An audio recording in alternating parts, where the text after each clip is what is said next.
Welcome to the League of Legends Champion Spotlight, featuring Tresh, the Chain Warden. What delightful agony we shall inflict. Tresh is a short-ranged, beefy support champion who excels at manipulating the position of himself, his enemies, and his allies. Tresh can bring in an ally to gank from far away, save them from peril, or dive into the action himself. Thresh's passive is Damnation. Unlike other champions, Tresh does not gain armor per level. However, when nearby enemies die, they drop souls that Tresh can collect by walking over them. As Tresh collects these souls, he permanently gains armor and ability power. Death Sentence has a passive and an active effect. Passively, Death Sentence causes Thresh's attacks to deal bonus damage based upon the number of souls harvested, his total attack damage, and how long it's been since his last attack. When activated, Tresh throws out his scythe, damaging and pulling in the first enemy it hits. After hitting an enemy, Tresh may reactivate Death Sentence to pull himself to his target. I recommend a point in Death Sentence at level 1 and maxing it by level 13. Dark Passage tosses Thresh's lantern.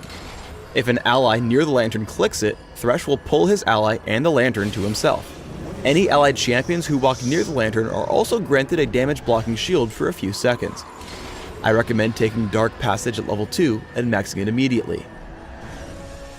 Flay damages and slows all enemies in a line, both in front of and in back of Tresh. All enemies struck are also pushed in whichever direction Tresh casts the ability.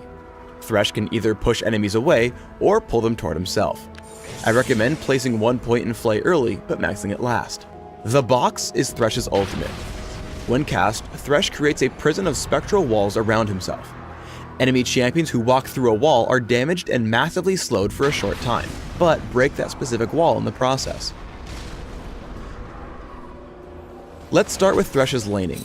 Always make your best effort to collect the souls that drop from enemy minions in lane. However, some players may make this difficult. Fighting against Taric and Tristana, they do a good job of playing aggressively. Never collect a soul if you'll take too much damage for it. When fighting against Tresh, always punish him if he overextends to pick one up. Once the minions do push up, Tresh can easily collect them, but they will eventually die off. Many of Thresh's abilities can be used to save allies or himself. Here, as Trundle comes in for a gank, Tresh casts Flay toward Trundle. This knocks him back, allowing Tresh and Ashe to escape. Tresh is also good at securing kills in lane. Despite missing Death Sentence, Tresh gets into a battle. He deals some damage to Taric and then casts Flay backwards, pulling Taric in and granting Graves a kill. Flay combos nicely with Death Sentence. Tresh walks up to Soraka and pulls her back with Flay. The slow makes it easy to land Death Sentence, allowing Nocturne a quick kill. Because Nocturne's low on health, the Box is used, keeping Varus from chasing down Thresh's teammate. Thresh's full combo can lock down an individual target from full health until death. As Varus runs, Flash into Death Sentence connects. Tresh pulls himself in, reels back Varus with Flay, and summons the Box, immediately slowing and contributing further damage. Despite Varus' cleanse and Flash, Thresh's team picks up the kill.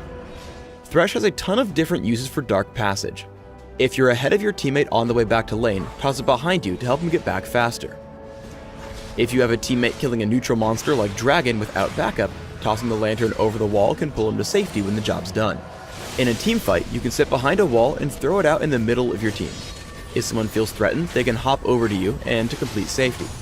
If someone gets caught while retreating like this Caitlyn, lob the lantern over to your stranded friend to bring him back to the team. When you have a teammate coming to gank, have him sit outside the enemy's vision range, throw it behind you, and have him initiate right after closing the gap. Here it makes for a quick kill on Tristana. If you want to get even more intricate, throw it behind you immediately after landing Death Sentence. This will help your teammate show up directly on top of your intended target. Flay knocks Taric back, and the Box ensures he isn't going anywhere. Played to perfection, Tresh can save teammates in seemingly impossible situations. Dark Passage pulls Graves to safety, away from Taric and Ezreal. Then as Evelynn comes in, Flay knocks her away. Still relentless, the Box catches all 3 assailants, saving the day without using a single summoner spell. Tresh can make the biggest plays when coordinating with his teammates in a fight. Dark Passage, combined with Flash and Flay, will pull a powerballing Rammus into the middle of the enemy team. Tresh tosses out Dark Passage and runs forward. The instant Rammus tags the lantern, Tresh flashes forward, flays the enemy team back into the battle, and enjoys the resulting carnage as Trundle, Nami, and Ryze are all quickly taken out. I recommend building Tresh with a mix of durability, cooldown reduction, and supportive effects. Try armor marks, armor seals, magic resist glyphs, and gold quintessences. For masteries, try 1-13-16, taking early armor, health, and damage reduction in defense, plus extra mana regeneration, gold, and consumables in utility. Some good summoner spells to consider are Exhaust, Heal, and Flash. These will allow you to shut down key enemies, keep your teammates alive, or reposition to heighten Thresh's strengths. Thanks for tuning in to the Tresh Champion Spotlight. Please subscribe to the Riot Games YouTube channel above and leave us your comments just below the video.